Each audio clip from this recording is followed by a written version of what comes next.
Le restaurant Côté Est, situé à Kamouraska, fait partie du monde des grands restaurants de la province. Madame Perle Morancy dresse un portrait très intéressant des expériences de l'été 2022. Alors, je suis en présence aujourd'hui de Perle Morancy, copropriétaire chez Côté Est. Vous avez participé à un tournage l'été dernier produit par Pixcom et qui sera bientôt diffusé sur Prime Video, qui s'appelle « Pendant ce temps en cuisine ». Comment avez-vous trouvé l'expérience? Bien, en fait, très intéressant puisque c'est un tournage quand même de plusieurs journées. On est habitué à des petits tournages, une journée, une demi-journée. Là, on était quand même sur une séquence de presque 8 jours. Donc, vraiment, ça nous a permis de faire un beau tour de roue sur la vision du restaurant à l'interne. Donc, oui, c'était vraiment agréable. Une belle équipe aussi. Et est-ce que ça va être une révélation pour les téléspectateurs qui vont regarder ça sur Prime? Bien, une révélation, peut-être pas pour les gens issus de la restauration, mais pour ceux qui sont moins au courant ou moins habitués là, des réalités des restaurants, je pense que oui, il y aura beaucoup de choses à découvrir, c'est certain. Puis là, tantôt, tu viens de mentionner justement qu'on parle un peu plus dans la restauration, un petit peu dans la coquille, mais aussi là-dedans, on parle d'enjeux qu'on n'a pas l'habitude de voir à la télévision. Peux-tu nous donner quelques détails d'enjeux que vous avez mentionnés durant l'émission de Prime Vidéo? Oui, la série est vraiment basée sur les défis que rencontrent les restaurateurs. Donc, on parle des défis au niveau des emplois, au niveau de la pression également que les équipes vivent, entre autres le chef cuisinier ou même les gens qui sont vraiment au premier front en restauration. Donc, c'est surtout là, basé sur les enjeux logistiques. Dans la série de Pixcom, Pendant ce temps en cuisine, il y a beaucoup de restaurants de Montréal et vous, Côté Est, vous êtes la seule en région. Comment peut-on expliquer ça? Oui, bien, c'est une forme de reconnaissance, je crois, de notre façon d'exploiter un restaurant en région qui est très différente de ce qu'on retrouve dans les classiques restaurants en général au Québec. Donc, je pense que le choix de présenter Côté Est, c'est vraiment d'amener un nouveau visage de la restauration, le nouveau visage des régions aussi, l'importance des restaurants qui ont des produits de proximité et qui vivent dans l'environnement où on s'approvisionne. Donc, je crois que Côté Est, en fait, c'est un peu son attractivité dans la série, là, c'est le rapport au territoire. Oui, parce qu'effectivement, le restaurant est comme assez bien situé. Tout juste à côté, il y a le fleuve.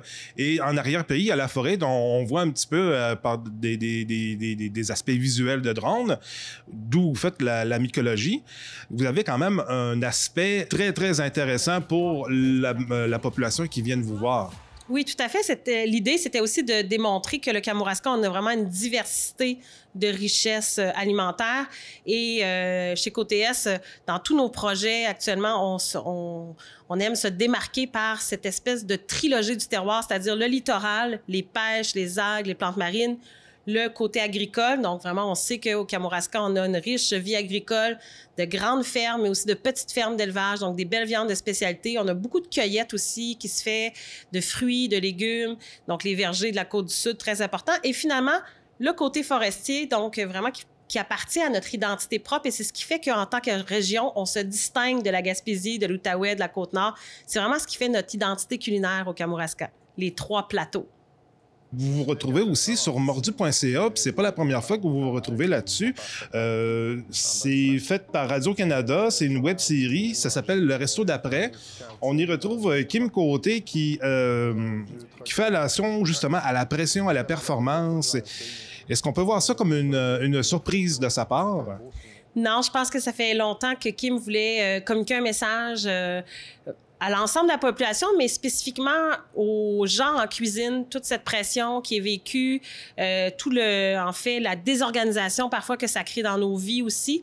Donc, dans le cas de Mordu, c'est vraiment une série où on va aller en profondeur dans l'âme des chefs. Donc, c'est très, très différent comme approche. Et on est vraiment dans l'univers intérieur de Kim. Donc, c'est vraiment très touchant. On a eu beaucoup de retours. La clientèle a été très marquée par son témoignage, entre autres au niveau de son désir de sobriété, donc de vivre une vie plus saine dans un environnement qui est toujours un peu chaotique, qui est la restauration. Donc, je crois que les spectateurs vont être très, très touchés par le témoignage de Kim. C'est tout à fait à voir. Et justement, l'émission qu'on fait allusion, ça s'appelle Le Resto d'après, qui est bien sûr après la pandémie. Et le restaurant Côté Est a subi beaucoup de transformations, s'est adapté à la pandémie, ouvert une boutique entre-temps, dès les premières semaines des fermetures officielles qui a été annoncées en 2020. Et ça a été aussi une petite révélation aussi dans l'émission, je crois. Hein? Oui, puis en fait, côté Est, depuis 2019, ne cesse d'évoluer. C'est sûr que la pandémie a été un vecteur là, encore plus important des changements nécessaires, mais on peut aussi considérer que la pandémie a été une occasion pour nous de se déployer dans diverses formes, de mettre un peu un frein à la restauration classique, puis de se développer en tant que transformateur alimentaire, en tant que amoureux du terroir, dans des nouvelles façons de faire, donc des nouvelles façons de voir la restauration. Puis, en ce sens, la boutique a pris une place vraiment importante et on désire la conserver. On a aussi développé les expériences côté Est. Donc, sur notre site, vous pouvez aller voir ça. On a la table 50, qui est vraiment une table VIP servie par le chef. Ensuite, on a l'expérience myco-migrateur en forêt, donc le banquet gastronomique en forêt. On a aussi les soirées thématiques du Festival des champignons, donc le banquet mycologique. Donc, il y a beaucoup d'expériences diverses qui sont offertes chez Côté Est. Et ça ne fait que commencer puisque cette année, en 2023, on est maintenant membre du réseau Économusée et on aura vraiment des beaux projets à vous proposer, entre autres un espace découverte pour déguster et faire valoir les produits du terroir du Kamouraska.